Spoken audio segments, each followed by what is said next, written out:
আজকে চলে এলাম ধর্মতলা, হলদিয়া রানীচকে মাল ট্রান্সফার করার জন্য। হলদিয়া থেকে শুভঙ্কর দে শুক্রবারে আমাকে ফোনপেতে টাকা পাঠিয়ে দিয়েছিল, আর হাটের দিনে ওর মাল দিতে পারিনি, তার কারণ ওর ট্রান্সপোর্ট মেডিয়াপুরুষে নেই, ট্রান্সপোর্ট ধর্মতলাতে।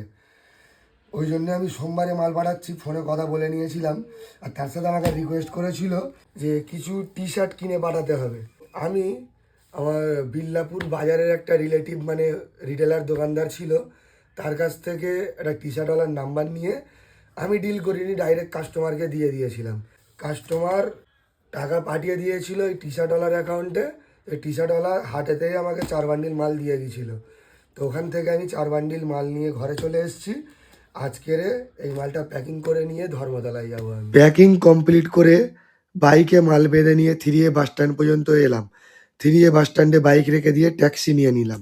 100 টাকা লাভ করতে গিয়ে 500 টাকা খরচা করে ফেললাম। ধর্মতলায় পৌঁছে বাস ড্রাইভারকে মাল হ্যান্ড ওভার করে দিলাম। কটার বাস?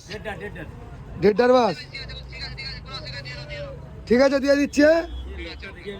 ঠিক আছে। ও আচ্ছা ঠিক আছে।